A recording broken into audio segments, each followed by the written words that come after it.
I'm Dr. Rick Smardon from SUNY-ESF, and you are?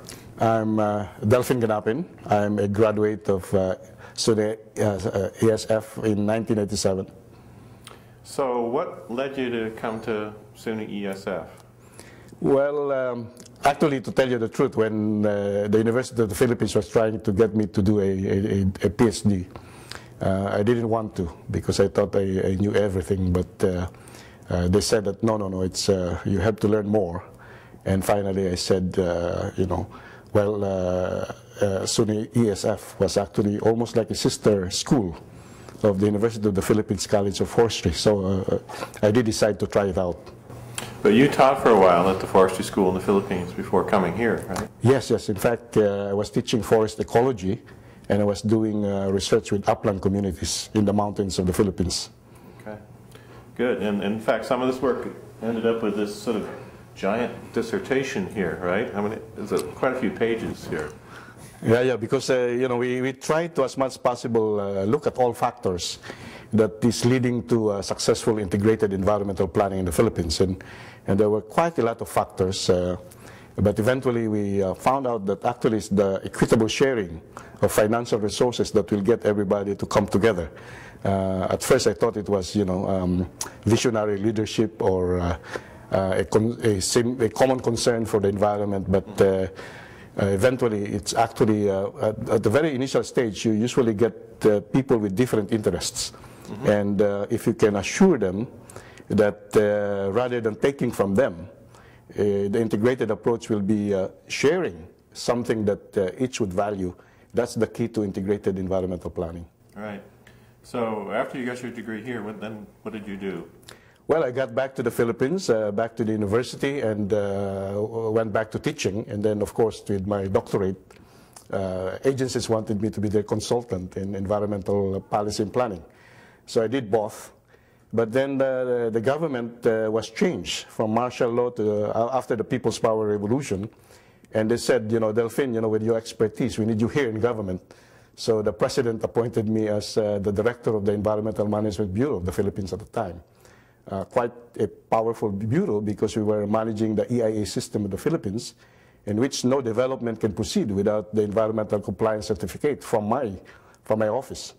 So I said, okay, I'll try it out, because since I've been trying to change the Philippine environmental policy by being an activist, maybe, by getting into government, as they promised me, I would be able to do environmental policy.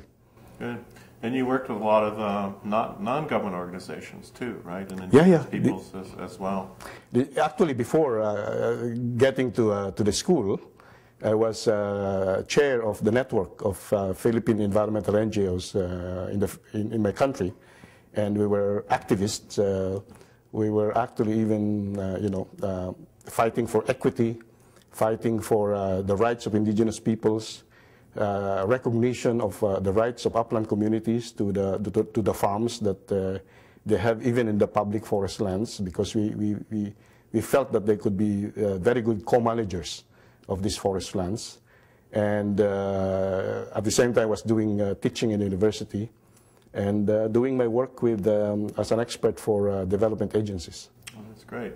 So how did you get back to New York City and the GEF program? Eventually I was sort of running around after my stint in government. I had two administrations where I joined as a government official, eventually ending up as the Undersecretary for Environment in 1997. But after that I said, I think I have to get out and do again some teaching and some research, and then also some consultancies. So I was doing that work when the UNDP sent me a note saying, you have to come here and apply to be the global manager of the Global Environmental Facility Small Grants Program. And so a lot of people from even the Global Environmental Facility said, you should do this because these are for civil society. This is working for poor and vulnerable communities. So you're an activist, maybe, again, best to come and do it from within rather than, again, trying to organize protest marches.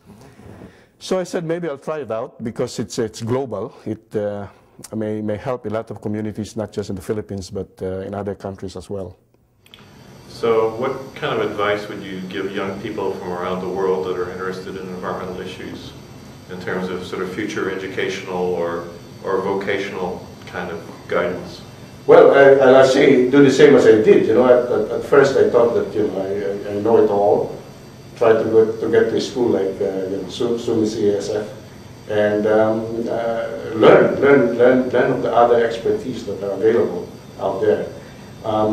What I value from my schooling here was that was the broadening of my perspectives. I was, I think, very good in community organizing and in the technical aspects of forestry work, but here I got to learn more about economics, about policy, and from you yourself, I got this visual cultural assessment that I eventually had to bring back to the Philippines, because our EIA system somehow was very much lacking in it. So I suggest to others, go out there and learn more, because there's a lot of new things, and what you learn perhaps from your own local experience is not enough. Right now, the need are for people who can work globally and would understand global perspectives. Well, it's good to have you back here. Oh, good to be back. It's like coming back home.